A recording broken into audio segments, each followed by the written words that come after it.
Hi friends, எல்லோரும் எப்படி இருக்கீங்க? இன்றைக்கி நம்ம எந்த மூலிகையை பற்றி பார்க்க போகிறோம் அப்படின்னா அருகம்புல். அந்த அருகம்புல்லோட மருத்துவ குணங்களை பற்றி பார்த்துட்டு அந்த அருகம்புல்லை வச்சு நம்ம எந்த மாதிரி உள் உணவாக நம்ம எடுத்துக்கலாம் அப்படிங்கிறத பற்றி இன்றைக்கி பார்க்கலாம்.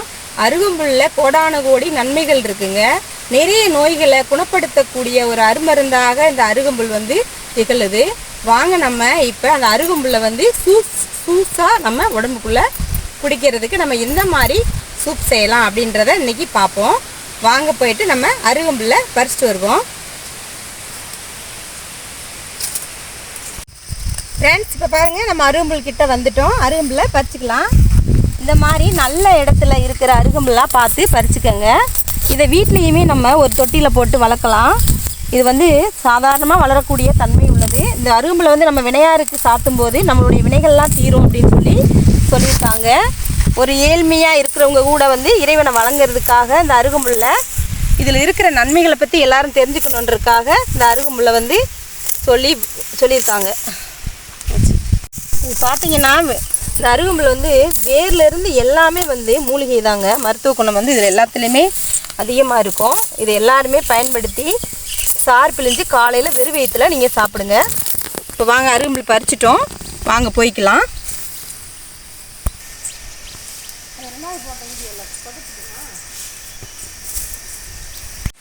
பாருங்கள், நம்ம அருகம்புல்லை பறிச்சிட்டு வச்சுருக்கோம். இப்போ இந்த அருகம்புல்லை அலசிட்டு நானே இந்த மாதிரி தண்ணியில் ஒரு 10 நிமிஷம் ஊற வச்சுருங்க. இதை நல்லா அலசிட்டு இந்த வேறு எல்லாமே சேர்ந்து ஒரு 10 நிமிஷம் ஊறட்டும். ஊறினப்புறம் நம்ம மிளகு சீரகம் சேர்த்து உரலில் போட்டு இடிக்கலாம். இப்போ வாங்க, நம்ம உரலில் கழுவி வச்சுருக்கோம். உலக்கையால் இந்த அருகம்புல்லை இடிச்சுக்கலாம். அந்த அருகம்புல் கூட நம்ம என்னென்ன சேர்த்து இடிக்கலாம் அப்படின்றத இன்றைக்கி பார்ப்போம்.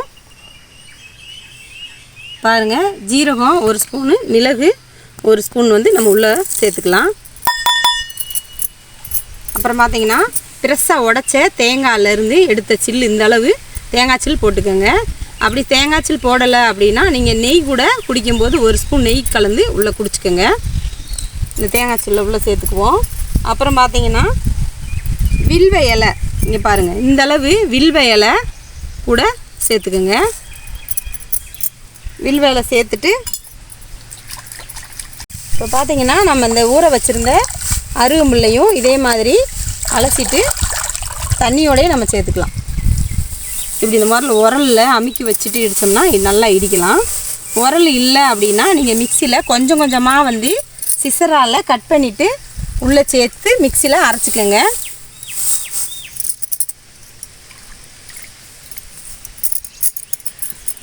கொஞ்சமாக சுடு தண்ணி சேர்த்து அரைச்சிக்கலாம், இல்லைன்னா பச்சை தண்ணியும் சேர்த்து நம்ம அரைச்சிக்கலாம். இப்போ நம்ம உரலில் இடிச்சுக்குவோம்.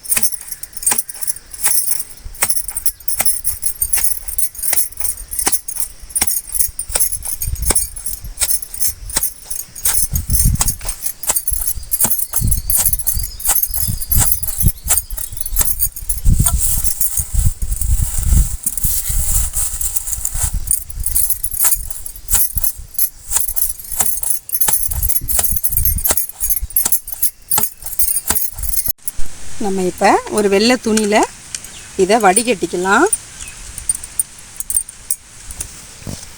இந்த மாதிரி வெள்ளை துணியை நம்ம இந்த மண் பாத்திரத்தில் வச்சுட்டு இந்த அருகம்புல் சாறை நம்ம இடித்ததை, இந்த வில்வேலையில் அவ்வளோ மருத்துவ குணங்கள் இருக்குங்க.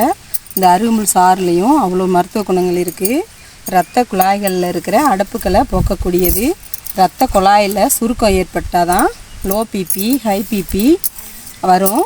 அதே மாதிரி இரத்த குழாய்கள் கொழுப்புனால் அது அடர்த்தி ஆயிடுச்சுன்னா இரத்த குழாயில் அடைப்பு ஏற்படும். அந்த மாதிரி இருக்கிற இரத்த குழாய்களை சுத்தப்படுத்தி சீராக வைக்கக்கூடியது. லோ பிபியை ஹை பிபி இருந்தாலும் ரெண்டையுமே அது குறைச்சி நார்மலாக ஆக்கக்கூடியதுங்க. தோல் வியாதினால் அவதிப்படுறவங்க இந்த சாறை குடிக்கும்போது அவங்க தோல் வியாதியிலிருந்து விடுபட்டு ஒரு ஆரோக்கியமான உடலமைப்பை பெறுவாங்க. அந்த தோல் வந்து ஒரு சைனிங்காக ஆரோக்கியமாக இருக்கும். அதே மாதிரி இரத்த சோகையால் பாதிக்கப்பட்டவங்க அந்த இரத்த சோகையிலேருந்து விடுபடக்கூடிய ஒரு அருமருந்துங்க. உடல் சூட்டை தணித்து உடலை வந்து சீரான வெப்பநிலையில் வைக்கக்கூடியது, சர்க்கரை நோய் வராமல் தடுக்கக்கூடியது, சிறுநீரகங்களை பாதுகாக்கக்கூடிய ஒரு அற்புதமான ஒரு மூலிகைங்க இந்த அருகம்புல். சிறுநீரக அடைப்பு, சிறுநீரக கற்கள் அதையெல்லாம் கரைக்கக்கூடியது, சிறுநீரக தொற்று, சிறுநீரக கிருமிகள், சிறுநீரக பாதையில் ஏற்படக்கூடிய அலர்ஜி, எரிச்சல், இரத்தத்தோடு கலக்கிற சிறுநீர், அந்த மாதிரி வெளியேறக்கூடிய சிறுநீரை கூட இது சரி செஞ்சு சிறுநீரகங்களை புதுப்பிக்கக்கூடிய தன்மை கொண்டதுங்க. இது பார்த்திங்கன்னா இதயத்தை பாதுகாக்கக்கூடியது, இரத்த நாளங்களை நல்லா செயல்பட வைக்கக்கூடியது. அப்போ ஆத்மா, நுரையீரல் பிரச்சனை, சளி, கபம், தலைவலி எல்லாத்தையுமே போக்கக்கூடியது. ஆஸ்மா பேஷண்ட் வந்து இதை குடிக்கும்போது அவங்களுக்கு இந்த ஆத்மா வந்து தலைமுடி உதிராமல் பாதுகாக்கக்கூடியது. அப்புறம் வந்து வெண் புள்ளிகள் வராமல் தடுக்கக்கூடியது, கண் பார்வையை மேம்படுத்தக்கூடியது, மூளை நரம்புகளை புதுப்பிக்கக்கூடியது, மூளைக்கு சீரான ரத்தம் வந்து போவதற்கான வழிகளை வந்து இந்த அருகம்புல்லில் இருக்கிற சத்துக்கள் வந்து கொடுக்குமுங்க. ஹார்மோன்களை சமநிலையில் வைக்கக்கூடியது. இத்தனை அருகம்புல் வந்து அவ்வளோ நன்மைகள் இருக்குங்க. அப்புறம் சர்க்கரை நோயாளிகளுக்கு இந்த அருகம்புல் சாறு வந்து ஒரு அருமருந்தானதுங்க.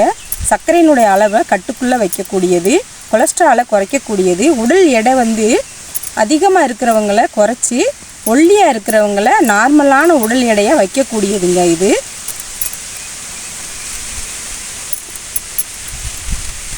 பாருங்கள், இப்போ புழிஞ்சு முடிச்சிட்டோம். இதே மாதிரி நீங்கள் புழிஞ்சு காலையில் வெறும் வயிற்றுல சர்க்கரை வியாதி இருக்கிறவங்களா இருந்தால் நாட்டு சர்க்கரை போட வேண்டாம்.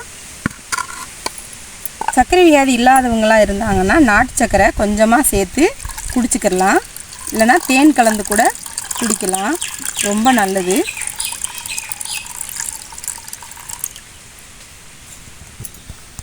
பாருங்கள், ஒரு ஆரோக்கியமாக உடலை வைக்கக்கூடிய ஒரு அற்புதமான ஒரு மூலிகைங்க இந்த அருகம்புல் சாறு. இப்போ வாங்க இதை சாப்பிட்டு பார்ப்போம். நீங்களும் இதே மாதிரி அருகம்புல் சாறு எடுத்து நீங்களும் சாப்பிட்டு பார்த்துட்டு எப்படி இருந்துச்சுன்னு கமெண்ட்டில் சொல்லுங்கள்.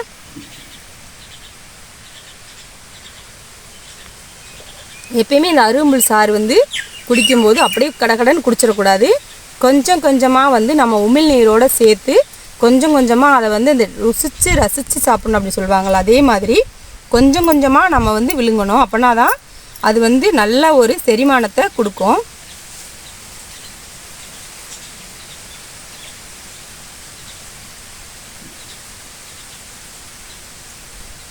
அருமையாக இருக்குங்க, டேஸ்ட்டு சூப்பராக இருக்குது. இந்த டேஸ்ட் எனக்கு ரொம்ப பிடிக்கும். நாங்கள் வாரத்துக்கு ஒரு 2 நாள் வந்து இந்த சூப் குடிப்போம். இதை வந்து சுடுதண்ணியில் போட்டு வேக வச்சும் குடிக்கலாம், இல்லைனா இந்த மாதிரி சாறு எடுத்தும் குடிக்கலாம். உங்களுக்கு எப்படி பிடிக்குமோ அந்த மாதிரி நீங்கள் குடிச்சிக்கோங்க. சுடுதண்ணியில் வேக வைக்கும்போது அது தண்ணியை மட்டும் இருத்து நீங்கள் குடிச்சிக்கோங்க. பாருங்கள், ரொம்ப அருமையாக இருந்துச்சு, குடிச்சாச்சு. இதே மாதிரி ஒரு டம்ளர் நீங்கள் டெய்லி குடிங்க. நம்ம இந்த வீடியோ உங்களுக்கு பிடிச்சிருந்துச்சின்னா லைக் பண்ணுங்கள், சப்ஸ்கிரைப் பண்ணி வச்சுக்கோங்க. அவங்க தெரிஞ்ச ஃப்ரெண்ட்ஸ்க்கும் ஷேர் பண்ணி விடுங்க. நம்ம வீடியோவை தொடர்ந்து பார்க்குறதுக்கு பெல் பட்டனையும் ஆளில் வச்சுக்கோங்க. அப்படின்னா நம்ம போடுற வீடியோஸ் வந்து உங்களுக்கு உடனே வரும். அடுத்து ஒரு ஆரோக்கியமான ஒரு வீடியோவில் உங்களை சந்திக்கிறேன். டாட்டா, பாய் பாய்.